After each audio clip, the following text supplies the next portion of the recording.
Hola, vamos a desarrollar hoy la especialidad nueva que ha salido este año, que se llama bioseguridad, ¿sí? Ya que estamos pasando por una situación donde necesitamos saber de estas cosas, con el Club Champaquí hemos decidido desarrollarla, ¿sí? Así que chicos, a prestar atención y aprenderse todo porque es para nuestra salud. El primer punto que nos pide la especialidad es acerca de ciertos conceptos que es importante que tengamos en claro, ¿sí? A ver, lo primero que me pregunta es, ¿qué son los aerosoles? Bien, los aerosoles en este área, digamos, donde nosotros nos cuidamos, representan, ¿sí? Partículas en suspensión, bien, que pueden ser gases, pueden ser algunas partículas líquidas, ¿sí? Que yo puedo aspirar, bien. Muchos virus están en suspensión, ¿sí? Y esto se les llama aerosol. Los agentes de riesgo, ¿sí? También es otro término que yo tengo que aprenderme de la especialidad. Hablan de cosas, digamos, de elementos que pueden causar un daño específico, ¿sí? Que pueden ser riesgosos para mí, para mí o para quien esté trabajando con algo que puede representar ser peligroso, ¿sí? Esto puede ser en distintos ámbitos. La especialidad nos pide más que todo en los ámbitos biológicos y químicos. Entonces, esto pueden ser radiaciones, sustancias líquidas, que pueden ser peligrosas para el contacto, ¿sí? De la piel, o gases, bien. Todos esos son agentes de riesgo, son cosas que si yo no controlo o no me protejo pueden ser riesgosos. La otra palabra que necesitamos aprender es bioseguridad. La bioseguridad es algo, son principios que se deben adquirir para proteger tanto a las personas, ¿sí? O a las cosas con las cuales uno manipula, ¿bien? Y puede haber agentes de riesgo. Para eso nosotros vamos a tener que prevenir cosas. Entonces va a haber ciertas ropa, digamos, ciertos protocolos que nos van a ayudar a tener bioseguridad. Siempre hablando de factores de riesgo donde es biológico o químico. Entonces, son principios de contención. Otras cositas que nos piden es el material biológico, ¿sí? ¿Qué representa eso? El material biológico son componentes o microorganismos, ¿sí? Que pueden ser patógenos o no patógenos. Yo les voy a explicar bien qué es eso, ¿sí? Que pueden estar en sustancias, ¿sí? Entonces, ese material biológico pueden ser proteínas, pueden ser, qué sé yo, bacterias, virus, cualquier material que tiene un origen biológico, ¿sí? Otra cosita que me pide es una diferencia entre incidente químico o accidente químico o biológico. Esto me pide la especialidad. Incidente puede ser cualquier acontecimiento no deseado, ¿sí? ¿Qué pasa? Por ejemplo, se me cae un líquido mientras yo estoy trabajando, ¿sí? Este incidente puede representar un daño o no, puede generar un accidente o no generarlo, ¿sí? Pero sí hubo un incidente que fue no premeditado, que fue no deseado, ¿bien? Entonces, por ejemplo, les voy a poner un ejemplo bien sencillo para que ustedes se imaginen. El incidente, se me cae agua, ¿bien? En el piso. Ahora, el accidente es cuando, por ese incidente, se produce un daño. Entonces, viene un trabajador, se resbala y se cae, ¿sí? Entonces, el incidente es la caída del agua, pero el accidente es la caída de la persona, ¿sí? Entonces, en el accidente sí hay un acontecimiento que no fue previsto, ¿sí? Que puede generar un daño en el sujeto o en las cosas que se están manejando, ¿sí? Como las maquinarias, bien, todo esto materiales que se puede estar usando al trabajar, bien. El último término es patogénicos. Patogénicos son desechos o elementos, ¿sí?, que pueden producir una enfermedad. Por ejemplo, no sé si ustedes han visto en los hospitales, suele haber cestos de basura donde se ponen materiales patógenos, ¿sí? Implica sangre, gasas donde ha sido usada para una operación, jeringas, todo tipo de objeto o de material que pueda llegar a tener algún factor que pueda contagiar o que pueda generar un problema, digamos, patológico, ¿sí? Entonces, todo lo que son desechos animales o humanos en operaciones, en experimentos de laboratorio, que pueden llegar a contagiar de algo. Bueno, vamos con el punto 2. El punto 2 me pregunta qué son los EPI.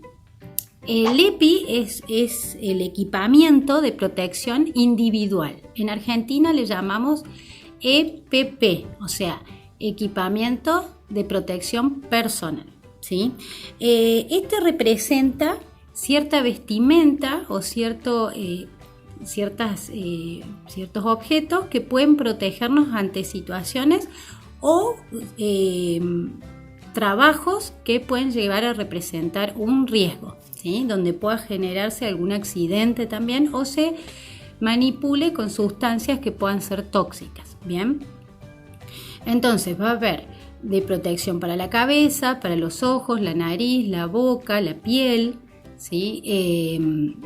Todas las partes de la piel, todo lo que manipulamos, lo que aspiramos por la boca.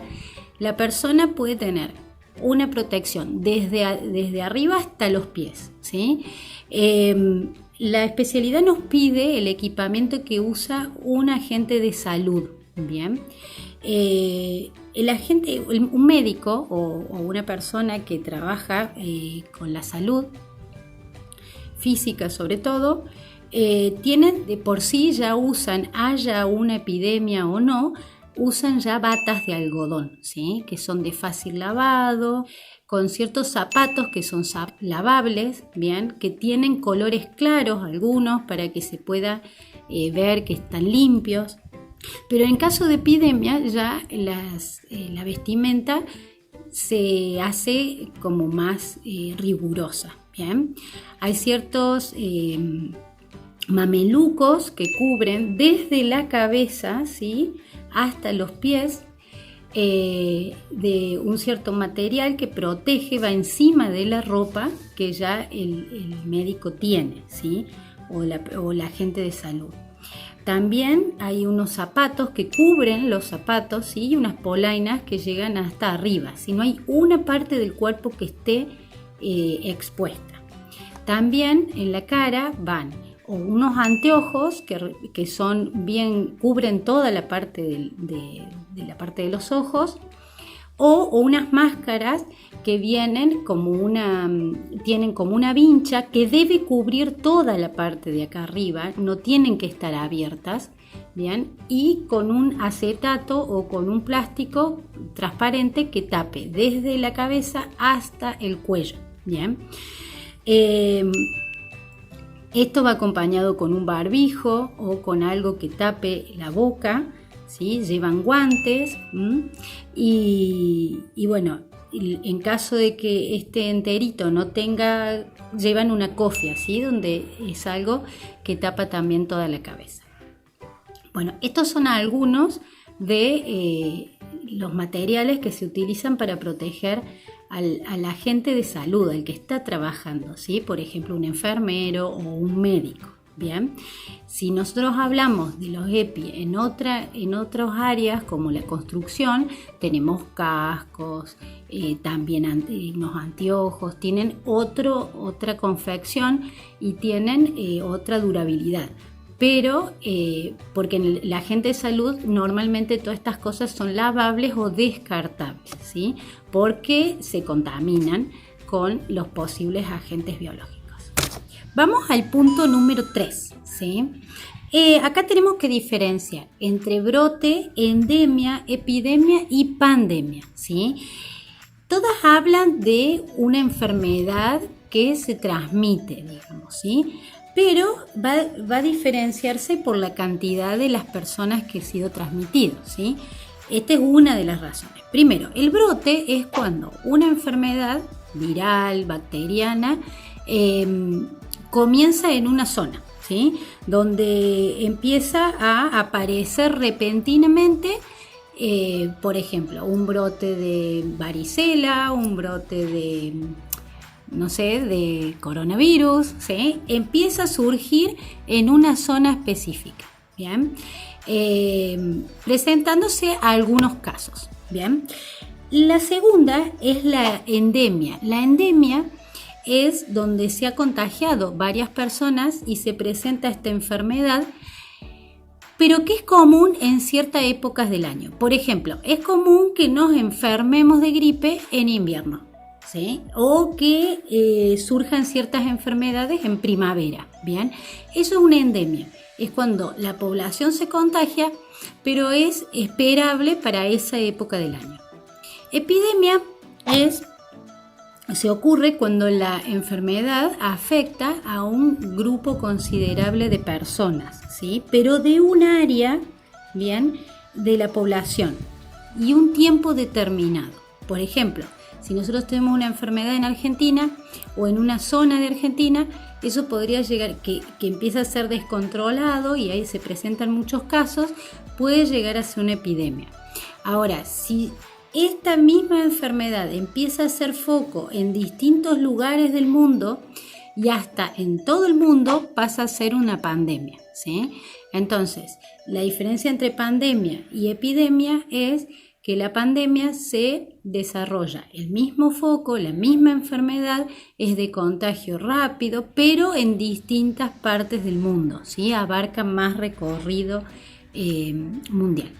El punto 4 de la especialidad, ¿sí?, de bioseguridad nos habla de las cosas que podemos prevenir, podemos hacer para prevenir nosotros como la población en general, para que la epidemia o la pandemia no se transmita, digamos, o no se haga el contagio más grande. De esto por ahí los medios se han encargado de contarnos muchas cosas, así que yo voy a mencionar solo algunas y está bueno para que ustedes hagan una investigación de qué otras cositas pueden hacer ustedes como conquis en su casa o con sus conocidos o sus amigos. Para cualquier virus o bacteria es importante, para no contagiarse, lavarse bien las manos, utilizar agua y jabón, ¿sí?, que eso eliminaría todos los tipos de gérmenes y virus que pueda haber. En caso de no tenerse en ese momento agua y jabón, se puede utilizar alcohol, lavarse las manos, no tocarse la cara, no rascarse los ojos, ¿sí?, porque con eso yo puedo transmitir lo que tengo contaminado en las manos. Cuando voy a estornudar o cuando voy a toser, usar parte del codo o hacerlo en un pañuelo que después pueda descartar, ¿sí?, y no guardarlo. Cuando hay una pandemia, lo mejor es no salir de la casa, pero si yo tuviera que salir a hacer compras o algo, lo importante es cuando vuelvo, sacarme toda la ropa, lavarla, ¿sí?, utilizar algunos productos que desinfecten, por ejemplo los zapatos, o dejarlos al sol y bañarme entero, ¿sí?, para que pueda utilizar con agua y jabón, desinfectar todo el cuerpo. Bien, ¿qué otra cosa podemos hacer? Usar todas las superficies que se tocan, que se usan, lavarlas con lavandina, con un poquito de lavandina o con alcohol, tener los ambientes bien ventilados, ¿sí?, para que pase un poco el aire y de alguna manera así ventile todo. Acatar las directivas del gobierno, sobre todo en una pandemia, que nos dan muchos consejos y es importante respetarlos, ¿sí? Pero es muy importante que nosotros estemos precavidos. Hay cosas también que nosotros tenemos que prever cuando sabemos que hay un contagio masivo de gente, que es tener recursos en la casa para no salir tanto, ¿sí? Alimentos, medicamentos que sean necesarios. Y en caso de tener síntomas, contactarse con servicios de salud que nos recomiendan, digamos, el gobierno, para no seguir generando un contagio, ¿sí? Es importante estar informado y ser preventivo, ¿sí? Les dejo para que ustedes también puedan aportar algunos otros consejitos importantes.